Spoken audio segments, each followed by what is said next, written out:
Hello everyone, welcome back to my YouTube channel Ayesha style. कैसे सारे, उम्मीद करती हूँ कि सब ठीक होंगे। तो आज का व्लॉग शुरू करने का बिल्कुल भी दिल नहीं था, पर बात यह है कि सब ने फोर्स किया है कि आज का व्लॉग शूट करना है। और मुझे नहीं पता कि मैं ज़्यादा शेयर कर पाऊँगी या नहीं। कुछ क्लिप रात की हैं जो कि जैसे आए थे और उस टाइम पर जो व्लॉग शूट कर पाई मैंने किया है। और अब खालू आ चुके हैं और नहलाने लगे हैं, गुस्ल देने लगे हैं। तो अब दीदी का भी बार बार फ़ोन आ रहा था कि आजा, सब हैं तू नहीं है। तो मैंने कहा अच्छा आ रही हूँ। तो बस साथ बने रहना, जो भी जितना भी शूट कर पाई वो आप लोगों के साथ शेयर करूँगी, और जब हिम्मत होगी तब शेयर करूँगी, उससे पहले नहीं। तो अभी चलो चलते हैं, रूम वगैरह लॉक कर दिए हैं और नीचे उतरते हैं, बस फिर मिलते हैं। जैसे कि मैंने बोला था कि मैं व्लॉग पता नहीं शूट करूँगी या नहीं, तो इसी तरह से हुआ कि मैं व्लॉग शूट नहीं कर रही थी। तो कुछ क्लिप्स जिस तरह से बनी है मैं उसी तरह से ऐड कर दूँगी। और ये भी उन्हीं क्लिप में से एक है, जब ये गुस्ल करवा के ला के बॉडी सामने सबके रखी तो सब एकदम से फिर जमा हो गए देखने के लिए चेहरा। तो ये उस वक्त की सारी क्लिप है। और फिर उसके बाद जनाज़ा स्टार्ट होने लगा था। तो जनाजे से पहले ये था कि सब चेहरा देख लें, मुंह देख लें। फिर उसके बाद जनाज़ा स्टार्ट होता कि जनाज़ा बहुत एहतराम से और इज़्ज़त से हो, और फिर हम जो है ना सारी रस्मों को अदा करें। ये आखिर की रस्में हैं और सब गमज़दा थे, सब दुख में थे। और मैं इस टाइम यहाँ नहीं थी, तो ये फ़ोन भी मेरे हाथ में नहीं था। और उस टाइम पे हम में से कोई भी इतना सेंसेस में नहीं था कि हम इस तरह से शूट कर पाएँ, या कुछ भी इतनी हिम्मत नहीं थी। तो बहुत मुश्किल से जो भी क्लिप्स मेरे साथ शेयर हुई हैं वो मैंने आप तक पहुंचाने की कोशिश की है। तो अब साथ बने रहिएगा, स्टिल वॉच कीजिएगा। इसके बाद जिस तरह से हम क्रिश्चियंस में जनाज़ा होता है वो सारी रस्में अदा की गई कि जनाज़ा किस तरह से किया जाता है, और वो सारी इबादत हुई है। तो अब साथ बने रहना और सारी इबादत में हमारे साथ शामिल रहना।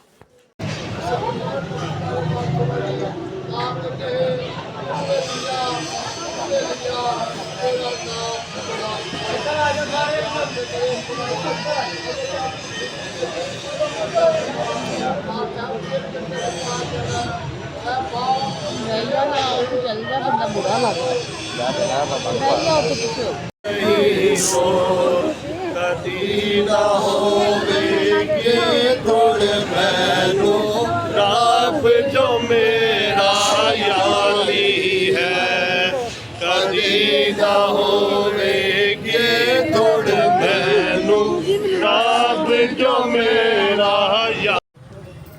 थोड़े दिनों का है और दुख से भरा है, वो फूल की तरह निकलता और काट डाला जाता है। वो साए की तरह उड़ जाता है और ठहरता नहीं। तो क्या तू ऐसे पर अपनी आंखें खोलता है और मुझे अपने साथ अदालत में घसीटता है। नापाक चीज़ में से पाक चीज़ कौन निकाल सकता है? कोई नहीं। उसके दिन तो ठहराए हुए हैं और उसके महीनों की तादाद तेरे पास है, और तूने उसकी हदों को मुकर्रर कर दिया है जिन्हें वो पार नहीं कर सकता। पाक कलाम के पढ़े जाने पे खुदा की खास बरकत हो। दुआ करेंगे इस गमज़दा ख़ानदान के लिए तसल्ली, इत्मीनान और तशफ़ी का बायस बने तेरे ही बेटे अपने खुदावन यीशु मसीह के नाम से, आमीन।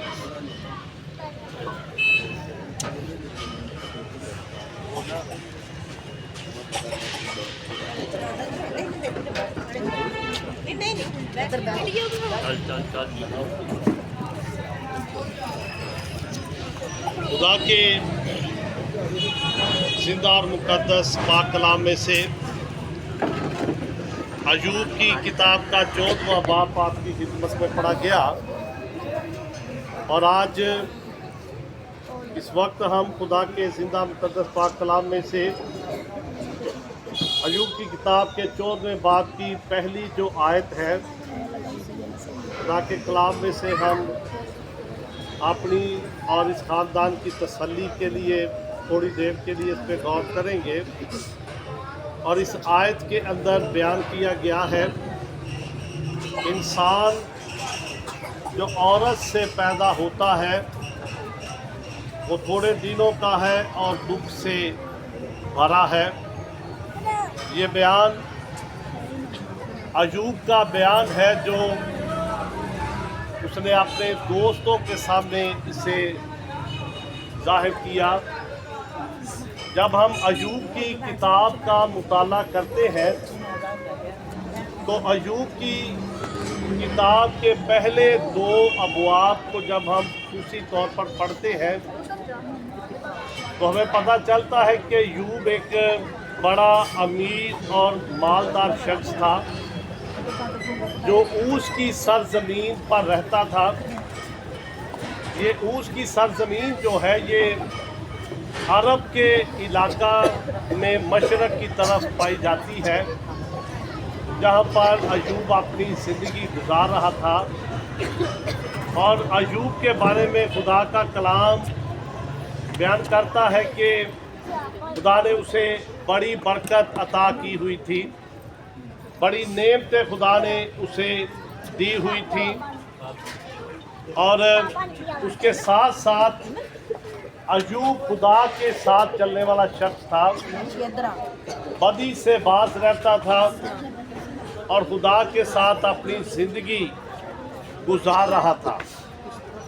कि खुदा का कलाम कहता है कि शैतान ज़मीन से घूमता हुआ आसमान पर चला गया, और जब वो आसमान पर गया तो खुदा के साथ उसकी मुलाकात हुई और खुदा ने शैतान से पूछा कि तू कहाँ से आ रहा है। शैतान ने उसे जवाब दिया कि ज़मीन पर घूमता हुआ। तू कहा ज़मीन पर घूमता हुआ तेरे पास मैं आया हूँ। और खुदा ने जब शैतान ने कहा कि ज़मीन से आया हूँ तो खुदा ने एक शख्स के बारे में पूछा शैतान से कि मेरे बंदा अयूब के बारे में तेरा क्या ख्याल है। हो सकता है ज़्यादा बातचीत हुई हो। खुदा ने जब उसके साथ मुलाकात हुई है शैतान की तो शैतान ने इल्ज़ाम लगाया हो कि ज़मीन पर तेरे लोग मुख्तलिफ ग्रोहों में मुख्तलिफ पार्टियों में लड़ाई झगड़ों में पड़े हुए हैं। लेकिन खुदा ने अयूब के बारे में उसे कहा उसके बारे में तेरा क्या ख्याल है। उसने कहा के बारे में मेरा क्या ख्याल है, तूने दुनिया की हर एक चीज़ ये वो तेरा बंदा है, इसलिए वो तेरे साथ साथ चल रहा है। शैतान कहता है अगर ये जो कुछ तूने उसको दिया हुआ है, जो औलाद दी है, जो बरकतें दी है, जो दौलत दी है, जो कारोबार तूने उससे दिया हुआ है, ज़रा ये खुदा है, मुहीब खुदा है, आसमानी बाप। जिस तरह अय्यूब साबर ने कहा तूने दिया तूने लिया, तेरा नाम मुबारक हो। आसमानी बाप हमें भी उसी तरह ज़िंदगी के दिन गिनने सिखा और हम भी ये कहें कि तूने दिया तूने लिया, तेरा नाम मुबारक हो। गमज़दा ख़ानदान के लिए दुआ करता हूँ कि आसमानी बाप इन्हें बड़ी तसल्ली तशफ़ी इत्मीनान अता कर, क्योंकि तू ही तसल्ली तशफ़ी इत्मीनान देने वाला बाप है। बाकी दुनियावी तसल्लियाँ हैं लेकिन तू ही सच्ची तसल्ली हमें देता है। आसमानी बाप हमें भी अपना फजल अता कर, हम भी अमल पैरा हों कि तुझ पर ईमान रखते हुए ये ज़िंदगी और मौत को कबूल करें, क्योंकि तू जिंदा खुदा है, तू आसमानी बाप है, तुम्हारा रहबर है, रहनुमा।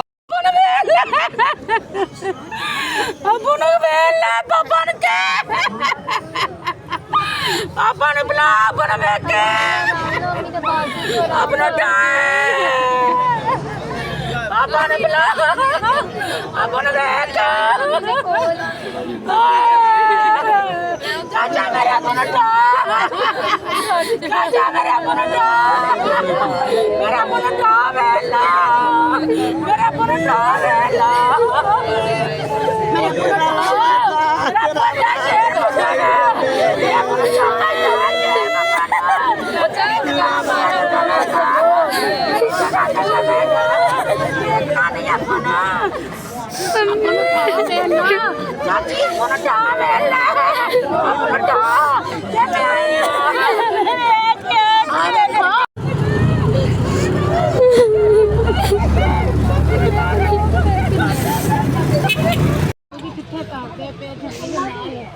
साथी अपने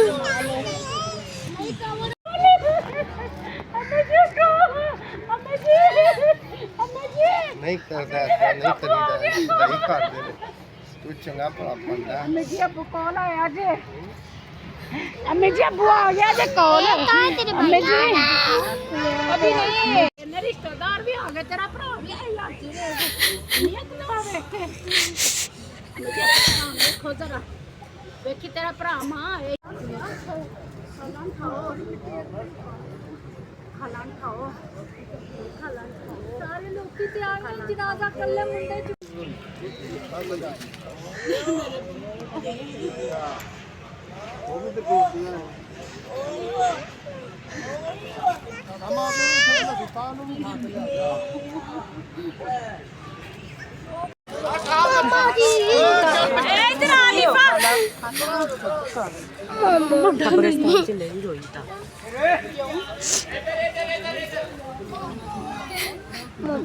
मेरे बुन बनने आते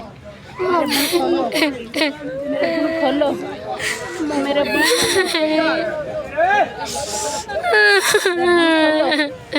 मेरे बुन खोलो मैं सच्चे अपने पेड़ जामा दिल दे टुकड़े तो भाइयों थे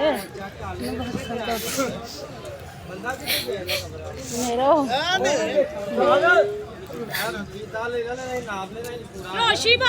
इधर पुत्र पड़ो इधर बच्चे इधर काट इधर अपने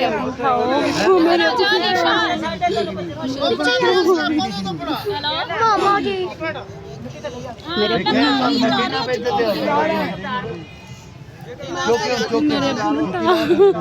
मामा जी तलहा मेरे अबू ਨੂੰ ਠਾ ਜ਼ਰਾ ਤਲਹਾ ਤੁਹਾਡੀ ਮੰਨ ਲੈਂਦਾ ਮੇਰਾ ਅਬੂ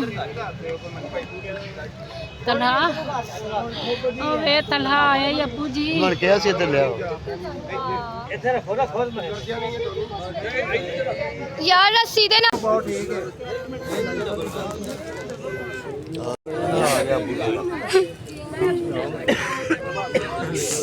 एक उधर पा एक उधर पा यार एक देना बेच दिला के आओगे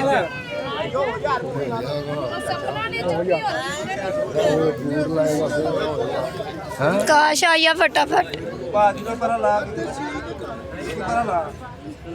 ਓਏ ਹੋਰ ਮੁੰਡਿਆਂ ਨੂੰ ਲਿਆਓ ਯਾਰ ਓਏ ਬਾਹਰ ਹੋ ਜਾਓ ਰੱਬਾ ਨੇ ਝੋਟੀ काश अपना हाथ सही टाइट रखी ਮਸਾ ਪੂਰੀ ਏ हाँ जी 2 इंच का फर्क है सिर्फ ਇੱਧਰ ਹੋ ਯਾਰ भाई तुसी ਇੱਥੇ आओ ਇੱਧਰ ਹੋ ਜਾ ਸਿੰਡੇ ਦੇ ਬਕਸ ਤੋਂ ਕੋਲ ਭਾਈ ਬਾਹਰ ਹੋ ਤਾਨ ਕੇ ਰੱਖ ਟੈਟ ਕਰਕੇ ਸਹੀ ਰੱਖ ਓਏ ਆ ਝਟਕਾ ਮਾਰੇਗਾ ਐਂ ਚ ਵਿੱਚੋਂ ਮੋੜੋ ਨਾ ਸੈਂਟਰ ਤੋਂ ਪੜੇ ਨੂੰ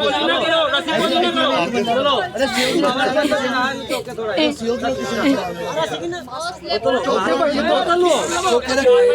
काला दी कबर ते ना चढ़ी इत्थे पैर रख साइड ते ਇਹ ਕੁੜੀ ਉਹਨਾਂ ਹੋ ਜੋ ਪੜਾਓ ਤੋਂ ਉਹਨਾਂ ਨੂੰ ਚਲੋ ਇਧਰ ਰੱਖ ਦਿਓ ਰੱਸੀ ਨਾਲ ਆ ਯਾਰ ਜਲਦੀ ਫੜੋ ਯਾਰ ਜੱਜ ਪਵਨ ਹੋਏ ਬਾਹਰ ਆ ਜਾ ਤੂੰ ਛੱਡ ਸੀਟ ਬਾਹਰ ਤੇ ਨਿਕਲ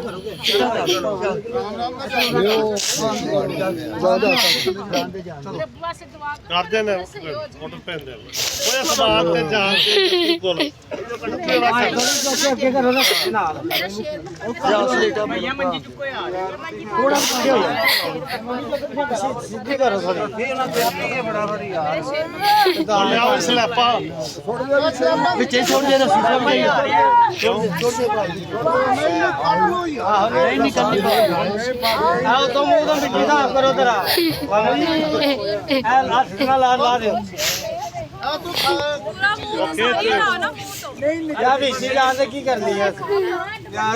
यार छोटे यार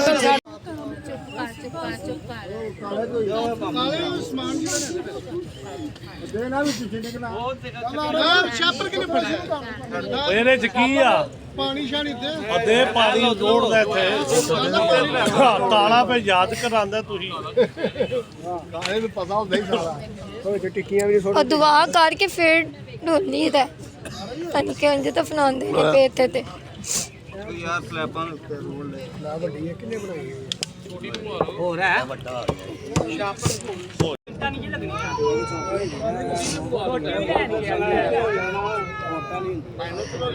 ਤੇ ਕੌੜੀ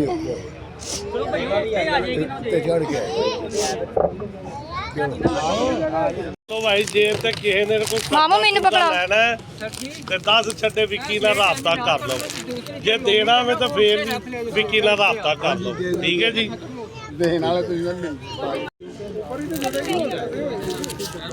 ਨਹੀਂ ਕੱਢ ਲੋ ਰੋੜਾ ਚਲ एवं ना बिरला जपा तो से रूम के अमाल उनके साथ साथ होंगे आसमान और ज़मीन के खालिक और मालिक मेहरबान जो हवा पाक खुदा हम नहायत ही दिल की गहराइयों से तेरा शुक्र अदा करते हैं तेरे बेटे के लिए जिसको तूने इस दुनिया के अंदर भेजा उसने मौत और कब्र पर फतह पाई और खुदावंद आज मसीहों के लिए ये मौत कोई भयानक चीज़ नहीं है ये मौत एक रास्ता है जो तेरे बेटे के साथ मुलाकात करवाता है और खुदावंद हमारे पास यही पुख्ता उम्मीद है कि जब तेरा बेटा इस दुनिया की अदालत करने के लिए आएगा हमारा ये बुजुर्ग ये भाई इस कब्र में से उड़कर तेरा इस्तकबाल करेगा और खुदावंद इसी ईमान पर इस मट्टी को मट्टी खाक को खाक और राख को राख के सपुर्द करते हैं और खुदावंद इस खानदान को तू बड़ी तसल्ली बड़ा इत्मीनान अता आमीन। बेटे हमारे खुदावंद यीशु मसीह के नाम से आमीन। हमारे बाप तू जो आसमान पर है तेरा नाम पाक माना जाए तेरी बादशाहत है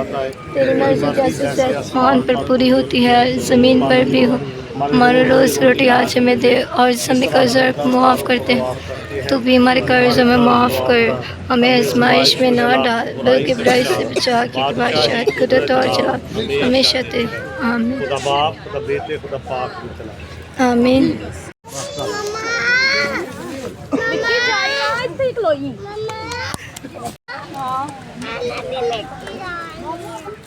मिट्टी डाली नहीं चल डाल पाने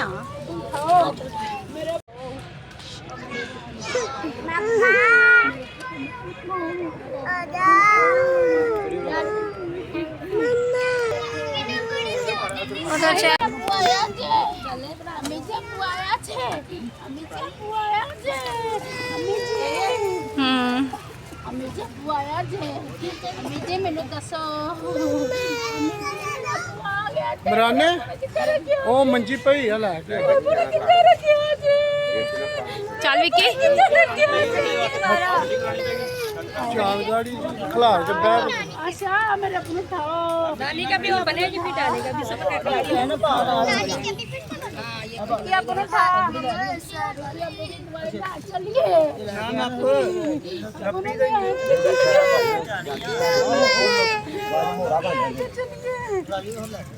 अपन बैठाओ अपन मेरे नु उठाओ भाई मेरे अपन उठाओ सारे भाई ले लो अपन उठाओ भाई अपन उठाओ भाई मेरे उधर आयशा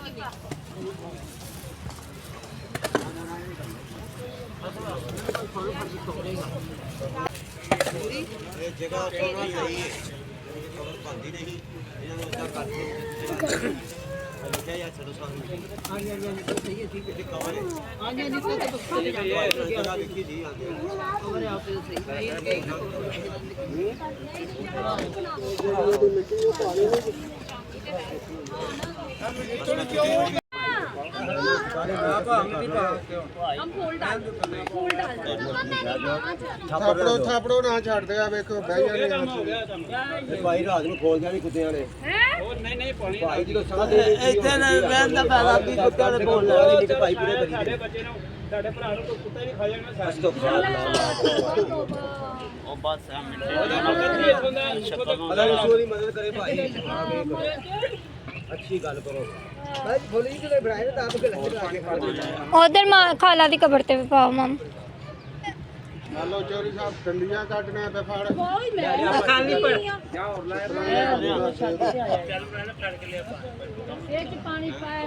ना मिट्टी पाई ने ना पानी पाया ने खाला दी कबर पे आ गया चलो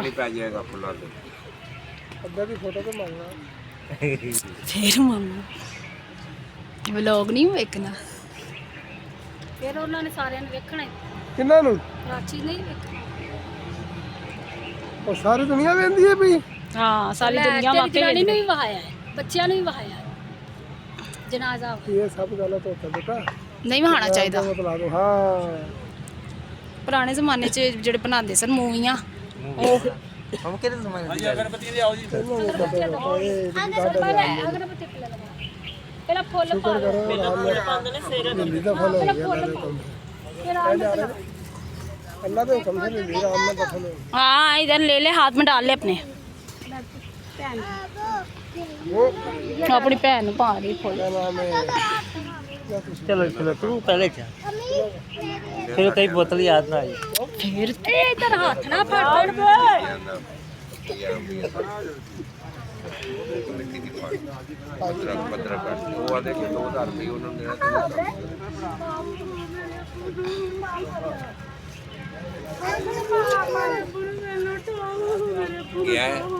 कट का दबो यार इन्हें मामा अभी की मामू ने मामा छोटी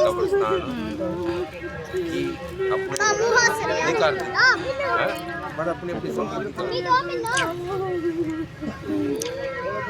ਚੱਲ ਮਾਮੂ ਫੁੱਲ ਪਾ ਮਾਮੂ ਨੂੰ ਦਵਾ ਫੁੱਲ ਫੁੱਲ ਪਾ ਥੋੜੇ यार खा रहे डाल दे ਦੇ ਮਾਮੂ ਨੂੰ अरे डाल दे ਫਿਰ ਵਿੱਕੀ ਪਾ ਫੁੱਲ लगा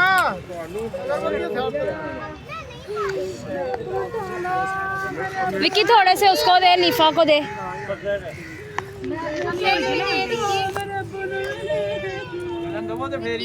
अब मैंने दो दे ये दो मुझे देना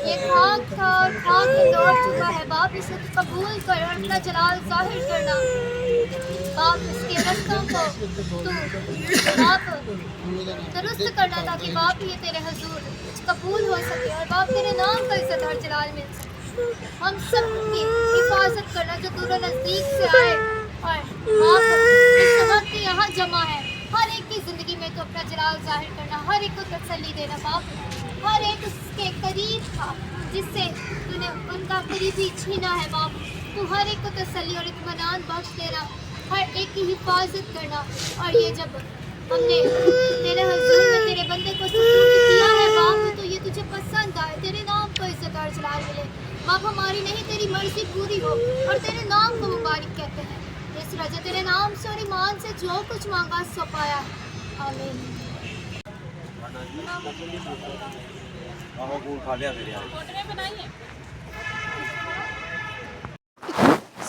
कब्रिस्तान से घर आने के बाद फिर से ये एक रस्म होती है कि खाना वाना खाने के बाद अगर आपके तीसरा आप लोग नहीं कर रहे हो तो हमें फिर ये होता है कि फर्स्ट डे ही कुछ रस्में होती हैं जो अदा करनी होती हैं जिनमें ये एक रस्म है कि बहुओं को और बेटियों को दिया जाता है जिनमें ये मतलब बहुओं के घर से उनके माँ बाप उन्हें देते हैं और बेटियों के घर से भाई खाला ये लोग देते हैं तो मतलब इसी तरह से मम्मा लोगों ने सब ने इन रस्मों को अदा किया और ये भाभी इरम की अम्मी लोग दे रहे थे जो भी मतलब इन्होंने देना था अपनी बेटी को और इसी तरह से फिर विक्की भाई ने भी अपनी दोनों बहनों को दिया और बड़ी बहन बहुत ज़्यादा सदमे में थी तो इस वजह से वो फिर काफ़ी ज़्यादा रो रही थी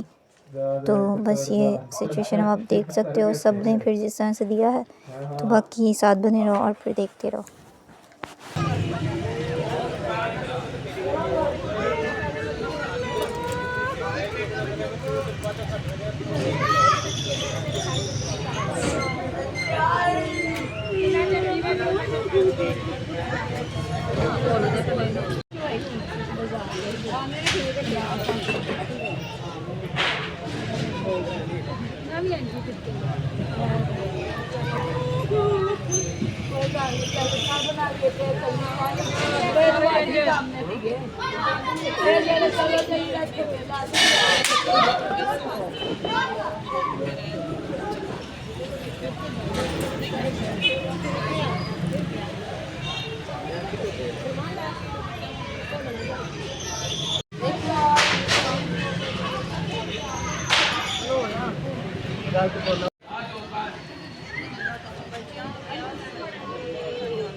जी ये आए हैं बाय बाय। ये नहीं आपके हस्बैंड और नहीं आप जा रही है।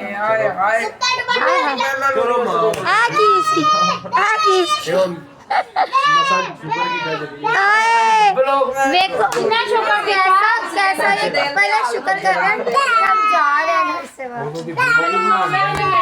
नहीं अब्बा, और हमारा अब्बा भी जा रहा है यहाँ से। आज जनाजा हो गया और अब्बा भी कह रहे मैं जा रहा हूँ। ते पैसे ले लेना मम्मा को।